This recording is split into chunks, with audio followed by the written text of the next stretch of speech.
We made USAA insurance for veterans like Liz and Mike when they got a bigger car for their soon-to-be bigger family. USAA helped them get covered and find savings. That was the easy part. USAA, what you're made of, we're made for. This is 5cce888ed3cf11eb9291770301ae0bdd. This is Joe Cole. This is Ruben Loftus-Cheek, and you're listening to the London is Blue podcast. All right, Chelsea fans, welcome back to another episode of the London is Blue podcast, continuing our summer series. As always, your host, Brandon, joined by my co-hosts, Dan and not Nick. Look, Dan, I don't know if you did this on purpose and tried to jam as many recordings in on the weekend in which Nick had already planned to be gone, but another Nick no-show. Well, to be fair, this is more about the fact that our significant others are both, doing other things today. They're occupied. So we decided, what can we do with this time? We're not celebrating Father's Day. So let's give back to the Chelsea community. Let's be the appropriate parent to our podcast family and give them some good content. That's right. While Nick's out there tearing it up with the boys at Lake of the Ozarks, here we are putting in the work, keeping the community grind alive. But no, Dan, look, we've had a special one. Obviously, last week we announced our official partnership with Common Goal. We said, hey, we're really going to stand up and continue to champion things that are important to us. And here we are again with yet another, I wouldn't say announcement, right? But more of just using our platform to provide more information and hopefully eyes to something that is important to us as a podcast. And we feel like, to be quite honest, Chelsea and the larger community of football. Yeah, I think we are super excited. We've talked to Tracy Brown, who joins us. She's the co-chair of Chelsea Pride. We've talked for long times now and shared DMs and shared WhatsApps, and we finally figured out and coordinated a time around the Euros when the club wasn't in session, when we weren't dismantling the Super League, to get her on to talk about all the great work that she is doing. And yeah, so welcome finally, Tracy, to the show. It's fantastic to finally be here with you, minus the one, obviously. I'm sure we'll all catch up at another time. But yeah, it's great to be here. And that is a good editor's note, because sometimes people try to draw conclusions when one of us miss a social kind of activation pod. So yes, Nick is wholly behind this. He is fully on board, actually sending messages. He's sad he was there. It's more of the fact that we cut him out, not that he didn't want to be here. So no sense in jumping to conclusions on that one. But hey, on this episode, we're going to be talking about Chelsea Pride. It's just the club's official LGBTQ plus and friends supporters group. Official. All right. There is a direct line to the club. We're going to talk about its founding, what the work that they do and they're undertaking on a daily, weekly, monthly basis. And most importantly, how we always end them is how to get involved. So, Dan, I'll turn it over to you to kick this one off. Yeah, well, just so that the audience can build a little bit of a relationship, not just with Chelsea Pride, but with you, Tracy, maybe, just how'd you get started supporting Chelsea? Was it a family thing for you? Have you grown up generationally? What's the story? Okay, it is a very my father thing, and it's Father's Day here today. And he's no longer with us, so he's looking down at me right now going, I hate this story. My dad was born in Highbury, so my dad was full-on Arsenal. So everything was Arsenal. He was a local boy. I hated red. I'm sorry. I actually really despised it. And from a really young age, I was watching TV. I was watching football with my dad, and I was like, them. And he was like, who? I was like, them. And it was Chelsea, and he was like, no. And I was like, yeah. And no, I was like, no, really, yeah. So we're talking from 7 years old. I was literally Chelsea nuts. And he had to take me to games at Stamford, because being a good dad, he took me to games at Stamford Bridge. Oh, man. Pulling him apart from the inside. Which must have been extremely painful. From about the age of 16, I went religiously.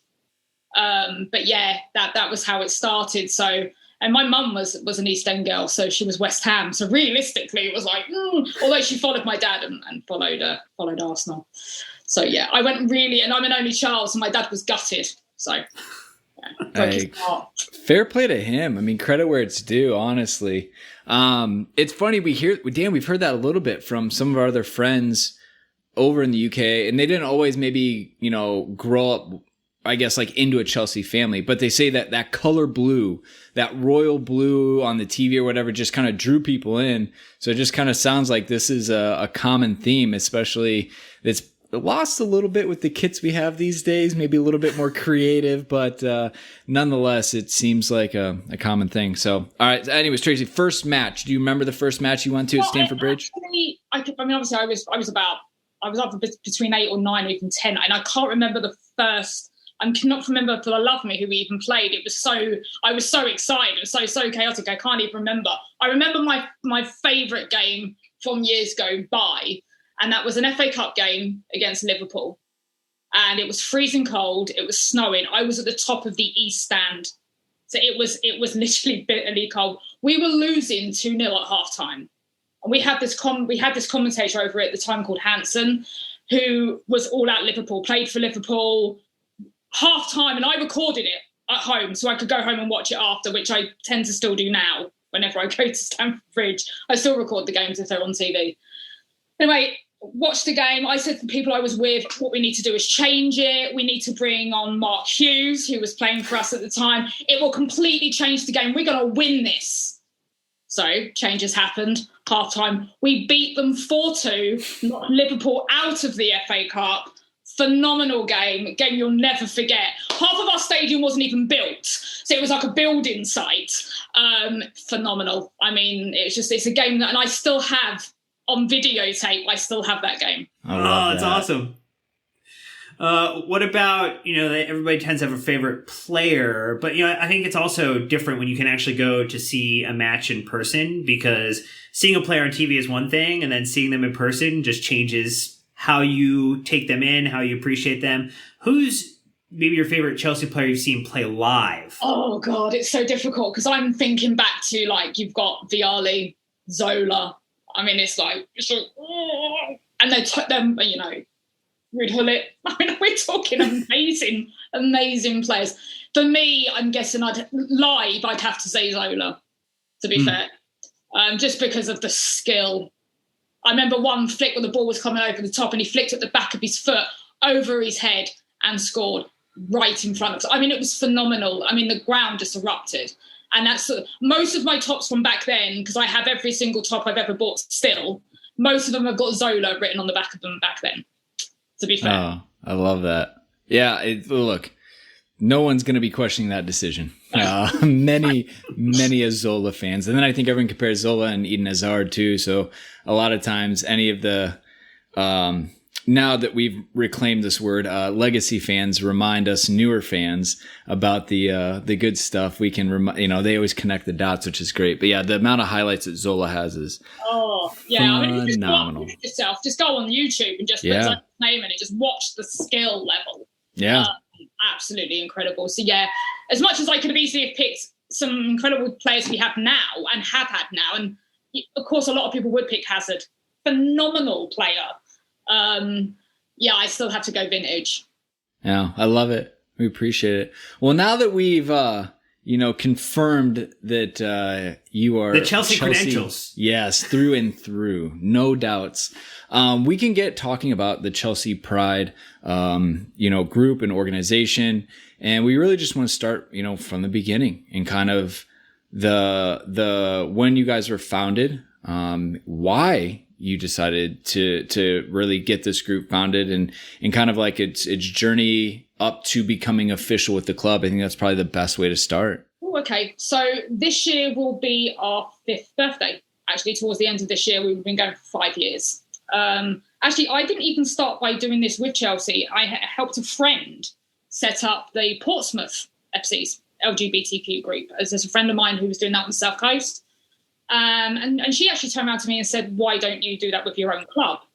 So I was like, okay. Well, I contacted the club via the fans forum, I believe. And they come back to me and said, well, someone else had actually thought of doing that. And we've had a conversation with them a couple of times. Why don't you contact them? And that was a guy called Ed Connell with a guy called Jerry. And they both sort of had conversations with the club. So I was put in contact with them. So we had several conversations, went out to the pub and had conversations because that's the best way to do it, clearly over drink.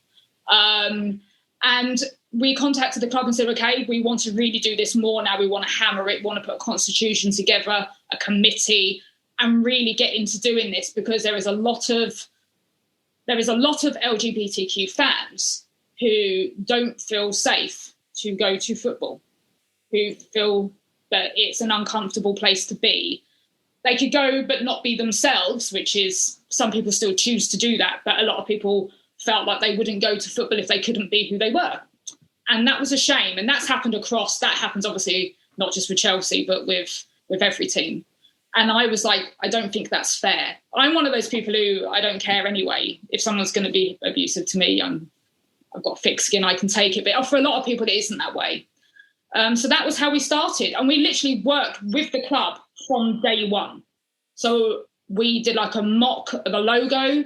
The club sat down with us, with the comms team. They redid it. They put the banner up within 2 months of us actually first having those conversations. So we hit the ground running. Since then, we've built up a super relationship with the club, of which I can have weekly conversations with certain members of teams. And we continue to do that. We just changed our logo to update it, so that the pride flag was the updated pride flag. So we felt that we were covering everybody within weeks. It wasn't just put up at Stamford Bridge, it was put up at Kingsmeadow.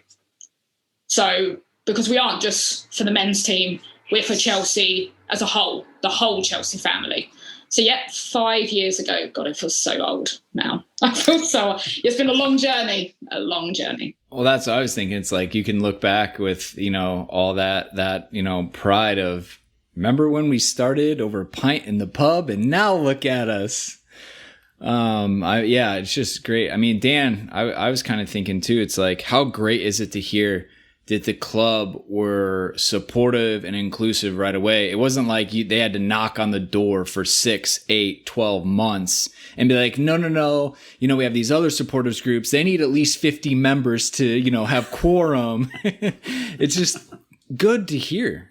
Yeah, I think it's one thing that we've had a chance to see time and time again, particularly under Roman Abramovich, and the way that he has allowed his stewards who are at the club to run Chelsea is to be one about inclusivity and diversity and being accepting of everyone, which has been great to see. And so I think, Tracy, as you kind of think about how the club has supported, the efforts and the engagement, over those past couple of years, are there certain milestones or things that you felt like you and the supporters group has been able to achieve that you feel like, hey, this was a pretty big, milestone or improvement that we were able to kind of help make through the engagement, both from the supporters group and the club? Yeah, I think actually we've come a long way, even with the club. I think in the beginning, when the first couple of years, there was backlash about us putting any rainbow banners anywhere in Stamford Bridge. And that was backlash from some of the fans who go to Stamford Bridge on a regular basis. We have the Stonewall Rainbow Laces campaign that runs for 2 weeks towards the end of every year. And the last 2 years, we had a huge big centrepiece that went in the middle of the pitch with a rainbow on. Last Rainbow Laces, obviously, we wasn't in the ground. The top tier of the West Stand, all of the seats were rainbow coloured. Now, that's because we work jointly with the club saying, what can we show the world that we're doing for being inclusive? And the club's like, well, we want to be seen as being inclusive. We want to work together and everyone to see how hard we're working. So from a couple of years ago, with all the work with Stonewall and how visible it is, that is huge. We've been down to Cobham. We've done stuff with players, which was fantastic. And it is, you just look at our women's team. A good chunk of our women's team are part of this community. So it's vital that we say to fans who aren't convinced, you need to look within your own club, because there's members of that community within your own club. So again, it's like when you're discriminating anyone, think about what you're doing, because really you shouldn't be doing it.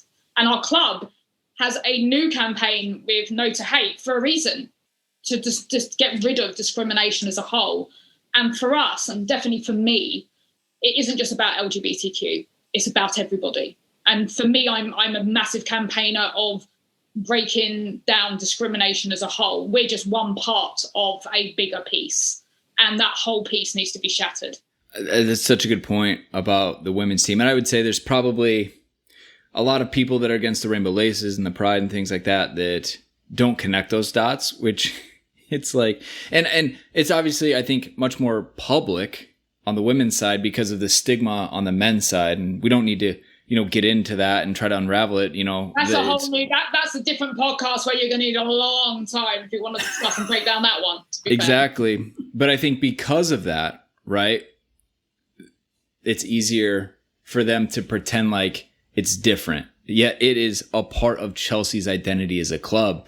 I mean, I just can't imagine Chelsea not supporting players to the full extent. And this is an extension when you see, I remember when we went to Baku for the Europa League final and Henrik Mkhitaryan could not play. We all threw up our hands and said that is unacceptable. That they would go to a place where someone is persecuted and cannot play in a cup final and things like that. It's all the same. So if we can support a player in that sense, I mean, Dan, this is us saying we should be supporting a player in this sense. But look, I know Chelsea Pride is working with a lot of other groups, Dan, so I'll let you kind of connect the dots there too. Well, yeah, and I think maybe you mentioned a few of them, like the Stonewall campaign, with rainbow laces. What are the ways that because there's also supporters groups within other Premier League clubs as well, other championship clubs. Like, what's the engagement like with maybe like the Spurs and Arsenal and other kind of supporters groups? Like, how does that type of engagement work? We talk daily. All of us, we have several WhatsApp groups that cover all 50 plus LGBT groups that are now in this country. So that covers, there's obviously 90 odd football teams. We're over 50 now have an official LGBTQ supporters group, which is incredible. So that's part of Pride in Football, which you can literally just go online and have a look at. And they literally are almost an umbrella group for all of these different groups. It's a way for everyone to connect. But yes, we talk consistently, and there's a lot of banter, as you can imagine, in these groups. As you can imagine. I mean, we're all quite enjoying the fact that Spurs still don't have a manager. But fourth attempt, here we go. We'll just keep looking. I mean, if they'll have one at the start of the season, God only knows. But there's great banter. At the same time, when anything does happen against any one of us in the wrong negative light, we are all there to band together in support of one another. And we'll, retweet, join in statements, and it's consistent because you need that cohesive family. It doesn't matter. The badge of the shirt is almost put aside then. And the fact is we're all there for one reason, and that's because of our community. So yes, there is consistent conversation with everyone, to be fair. And over the last, obviously, year with COVID, we've been doing a lot of Zoom calls, so pre-game Zoom calls before different matches. So you've even got to meet with people you wouldn't have necessarily met before, but just had a conversation with over WhatsApp. So that's actually been really good, to be fair. No, I love that. And unsurprisingly, that there's a bunch of banter amongst football fans. Weird. Love how that works. I know. Hey, we're going to take a real quick break when we're back. I want to ask Tracy about the current projects and the different activities that Chelsea Pride has taken on. And then we'll wrap up with, obviously, how to get involved, how to get engaged. So again, thanks to the sponsors for financially supporting the show. We'll be right back. Do you want to gain an advantage with your sports bets? You need to download BetQL, the only app you'll need to make smart bets. Their best bet algorithm scans over 350,000 unique bets per year to give you the best bet recommendation for every game across all major sports and gives you the reasoning behind why you should place the bet. Their best bet algorithm covers everything from spreads, over-unders, and player prop bets. BetQL is loaded up with tools that make you a more informed bettor, bar none. There's sharp data so you can see who the pros are backing, line movement so you can jump on betting opportunities in real time, team summaries highlighting previous success against the spread and over-under, and team lineup breaking news and injury status updates. You can save all your picks in one place to track your success and winning streaks. Plus, you can even see how you stack up against others on their ranking leaderboards. Better data, better bets. Head to the App Store or Google Play Store now to download BetQL. You can also head to try.betql.co/bluewire to get started now. Enter the discount code BLUEWIRE at payment checkout for 25% off any of their subscription offerings. Also, check out their sportsbook offers page if you live in one of their eligible states to claim free offers upon signing up. Don't miss out on the chance to gain your betting advantage this summer. So yeah, Tracy, obviously with everyone, kind of in Pride and Football and in Chelsea Pride specifically, I know it's the off season, summer, as we talk about, it's almost like the busy with planning as the Euros are going on. We're getting ready for Chelsea to come back and strut around the pitch as the champions of Europe, which we will all quite thoroughly enjoy. But what are you up to this summer? What are some of the current projects or, like I said, activities maybe that Chelsea Pride is actively working on right now? It's difficult because obviously our group is not just London based. We are literally, again, all around the country. Actually, our WhatsApp group for Chelsea Pride actually is worldwide. So actually we have fans who are mostly tired of hearing their phone go off at 2:00 in the morning when there's a load of people talking, to be fair. Do you remember to put that on silent? So at the moment it's a matter of we are waiting to see realistically what sort of condition it is for fans going back, because we do a lot of group meetups before games, and obviously that's something we haven't had the opportunity to do. So realistically we're waiting on the government guidelines, and again I spoke to Bruce Buck, who has been fantastic and everything, and I'd said to him full stadium and he was like, we'll have to wait and see, and I was like, damn. So of course we all want a full stadium back. We want to obviously chanting champions of Europe because we know who we are. But it really is focusing now on, we do a lot of meets online and stuff, and there's a lot of people who are still worried because of COVID. So everything's sort of on a slow go at the moment. And really that sort of leaves you hanging on what you can and can't do. But we are looking at possibly doing something that hasn't really been openly spoke about, and that's starting our own football team. So that's nice. Something that you're getting a unique first on. Wow. Hasn't really been mentioned at all. So it's just in a conversation stage at the moment. But if you look at, there's a sort of an umbrella, GFSN, who are a Gay Football Supporters Association. It's basically, they do leagues of gay football teams. And if you look at Charlton Athletic, they have a phenomenal gay team. It's massively supported by the club. And we would like to be able to, and that we won't be something that we can do in 5 minutes. We'd like to be able to get to where they are further down the line. So you are getting a unique first on this one. It's just a conversation right now, but it's something I'd love to have, to be fair. This is we always love an exclusive, so that's wonderful. We don't get them often, but that's great. And I think so I've got a couple follow-ups, but I think the first one is you talk about like Charlton as like an example of where you would want like Chelsea Pride to be. Like, are there other clubs that you look at or other examples of maybe supporters groups, pride groups that have been very influential, very impactful, that you would say you want to model more of their behavior or take on some of the things that they've accomplished? I think to be quite honest with this one, everyone's doing a phenomenal job, but you do have to look at the people who led the way here.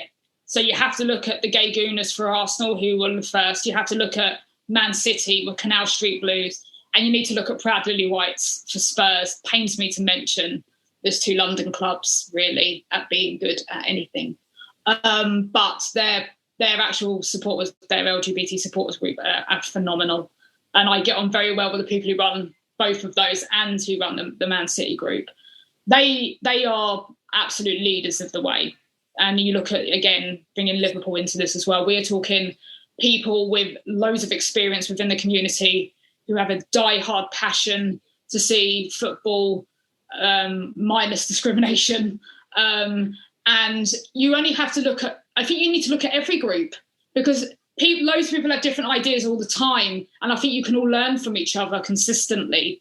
So I think actually banding together and throwing around ideas and working side by side these groups is powerful in itself. to be fair. And I think another thing, like maybe even, just like the Proud Lily Whites and kind of like this moment, right? They have talked about appointing a manager who has a pretty poor track record of racial and homophobic type of language and behavior. How do you feel about the ways in the, which kind of Pride and kind of in general supporters groups can kind of influence those decisions? I mean, we had, a similar situation like when Sarri was appointed, had some track record of statements that wasn't necessarily great. Yeah, he did, unfortunately. I think it's about all of us groups, depending on the team, supporting action that they would have, say, towards their club themselves, whether it's in making statements and speaking to fans about that appointment. It's the same with Newcastle, because obviously they've been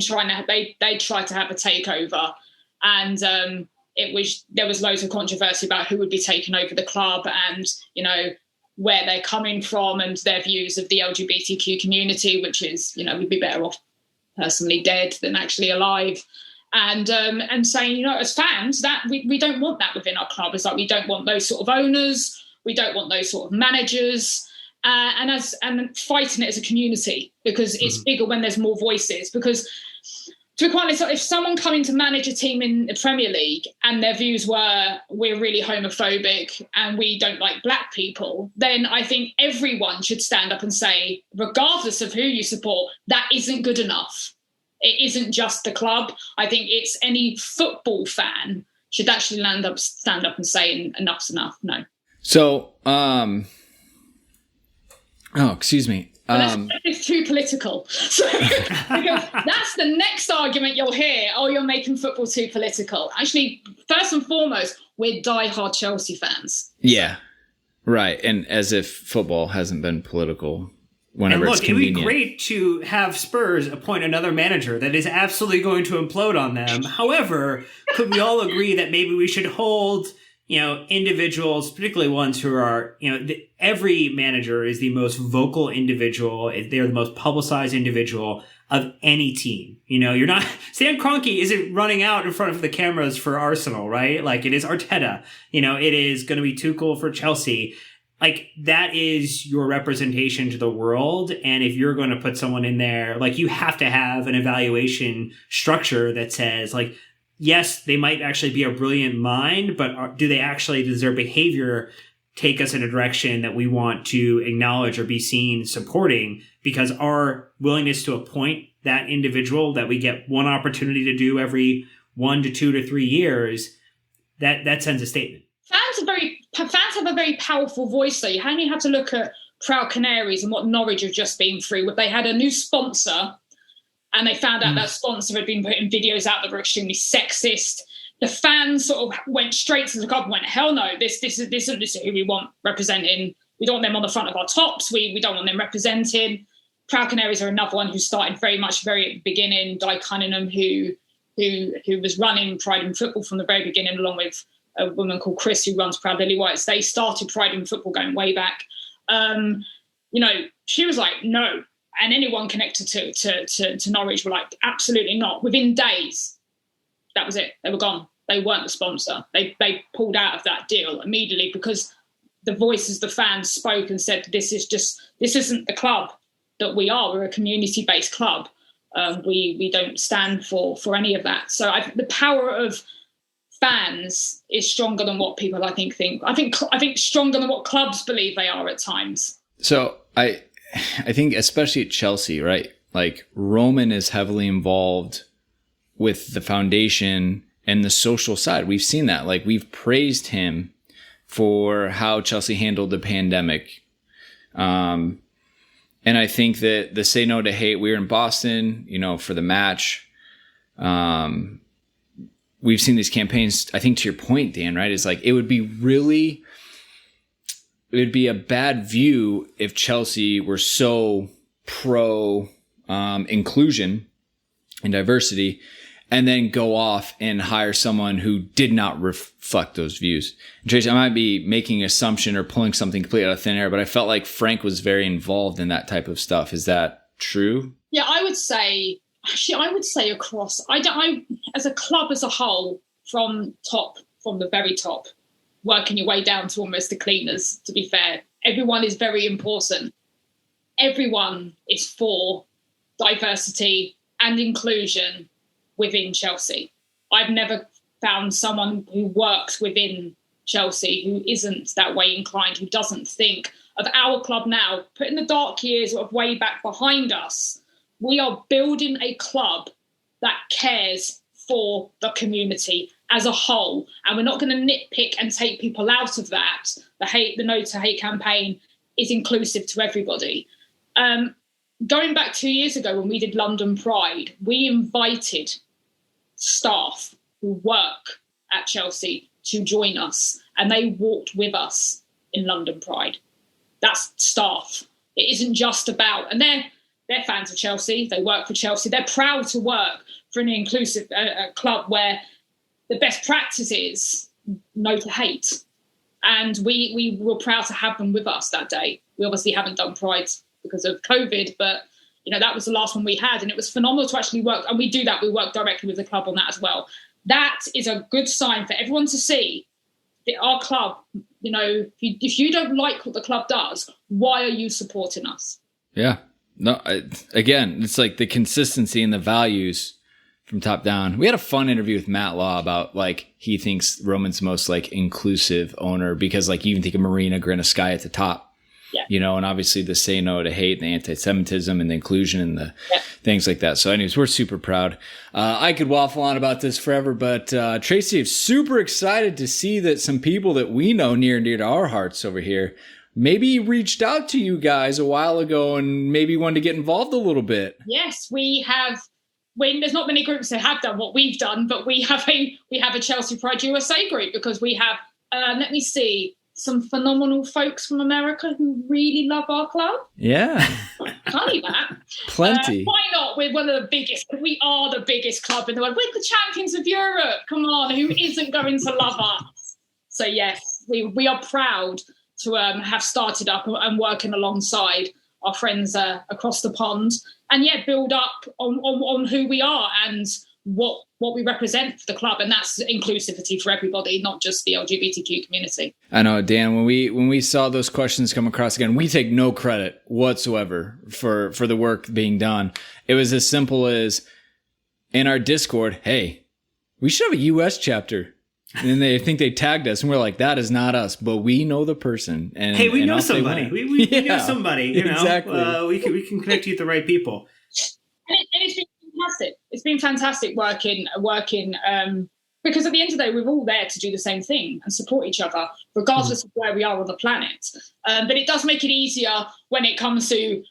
It's difficult for us speaking to consistently to fans abroad when they can actually almost manage themselves and we can work hand in hand together, which is why it was fantastic to get it set up. And I'm really proud actually that we have that. I'd love to see it in different countries as well. I think it'd be fantastic to build it even bigger from this. Well, we know that. It's good for me to go. I'm just going to come over to the States when I'm allowed. Yeah, absolutely. Well, that is excellent, and we look forward to that. I know that we have some plenty of individuals who listen in some Nordic countries. If I just look at our top country chart, so you can get connected with Tracy and see about maybe setting up a little Chelsea Pride chapter within your own country and among your existing supporter groups. I spent so much time in Sweden. I love the Nordic countries, so Scandinavia. Whoop. So you got to look at our women's team for that as well, actually, by the way. Oh, yeah. Our best players are from those Nordic countries. So. Oh, yeah. It's a women's football powerhouse up there. Yes. It's really ridiculous. Well, again, I want to formalize that offer. Again, if any of you are out there are saying, hey, I'd love to have a Chelsea Pride in my country, or I'm interested in getting involved, again, you can contact us or just go right to the source with Tracy at the Chelsea Pride Twitter account on Twitter, obviously. And like I said, if you're in America and the States, it does not exist solely on our Discord server, right? It is out there with its own Twitter handle. Check it out as well, but you can also reach out to us and we will happily be the conduit to connect everyone. But yeah, we definitely want to continue to grow this movement. And again, I think it's about inclusion, right, Tracy? Diversity. We're not trying to say people, I don't know how to say it right, but it's I feel like sometimes people are like, oh, if I open up to this, I lose my corner. And And Dan and Nick and I are so proud to say, because we always got harassed that the worst part about our podcast was our accent. We didn't know what we were talking about. And here we are. It is terrible. To be fair, there are a lot better accents out there. Like the American accent is not in the top 10. Like it's just not. I'm sorry. Well, so the only thing, actually, as far as America's concerned, and I love the States, I think the one thing I can't stand, though, is American commentary on football. Agreed. 0-0, the offense and defense. We don't talk like that. We're not watching American football, of which, by the way, I'm a massive baseball fan. I've followed American football since a kid. I've never really got so much into basketball, but I watch a lot of American sport. If we That's could just fair. Get rid of the commentators. Yeah. We're working on that for sure. But just to wrap up that initial point, is we've always been really proud to say we're trying to grow a Chelsea community, as many people as we can, because we love the club for so much. So we want as many other people to come in. This is all it is. We're just trying to make sure that when people come to Chelsea, they feel safe. They feel like they have a home. They feel like they have a community.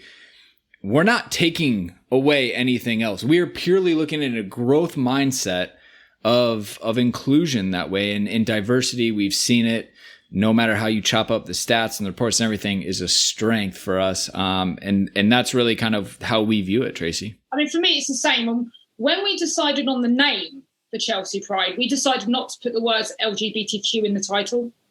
Also on our banner, we don't say LGBTQ. Yes, the colours are there, and anyone within the community would know what those colours represent.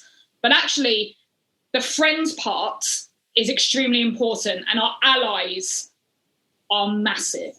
So we've just hit over 10,000 followers on Twitter.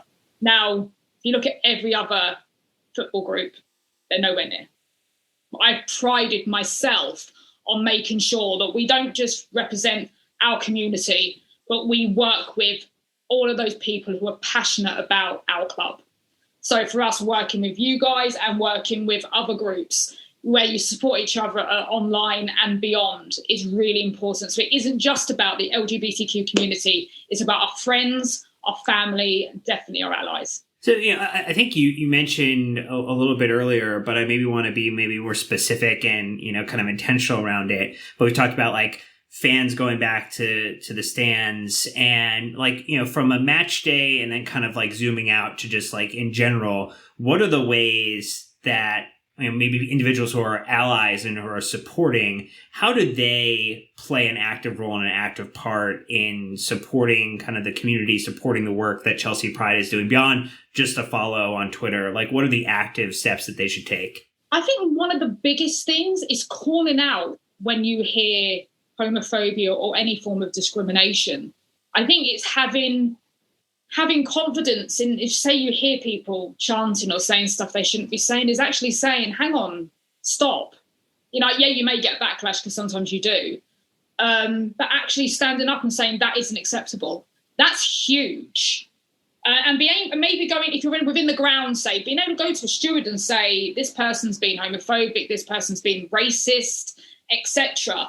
And actually, yes, stamping your feet down and saying, this, we don't want this at our ground. We don't need this. We actually, myself, I'm on a WhatsApp group with several members of the We Are the Shed group. We have an inclusion WhatsApp conversation consistently. And most people would mostly think of the We Are the Shed group as being white males, Chelsea fans, because that's how stupid people are. But actually, this is a bunch of lads who are very passionate about their club, first and foremost, but actually are really passionate about inclusion and really want to, again, stamp out racism, stamp out homophobia, stamp out anti-Semitism, and say enough's enough. We want to go to a ground, really enjoy football, and we don't want to be on the back pages of a paper because we've had some stupid idiots who are our own fans saying stuff they really shouldn't say, which always pains me because if we do anything wrong at Chelsea, it always makes the papers. But no, it's about being proactive, definitely with people who are being anti whatever they're anti, which is, if you're normally anti-one, you're anti-everything, to be fair. I find most people who are are going to be racist are mostly also going to be homophobic. They don't normally nitpick. They're normally going to cover it all, to be fair. Yeah. Consistently intolerant. They fill up the plate at the buffet of terrible decisions. But believe me, the club will educate. If you are found to be breaking rules within the club and they find you and they can prosecute you, you will be banned for a set amount of time or life, depending. You will be offered educational classes on equality, on inclusion, on diversity. And if for some reason you still come out of that and you're still an absolute twat, then you don't deserve to be coming into our football ground or any football ground. I mean, banned from football, period. I think that's the really wonderful thing to see, that with all of these, groups, Chelsea Pride and others, I think the tide is turning where previously, people in more marginalized groups would have been the one to feel uncomfortable. They would be the one to feel like they're on the outside. And now we're reaching that inflection point where no, it's the opposite, right? It's the individual who is maybe a little behind the times or hasn't received the appropriate education or maybe had a different type of upbringing and just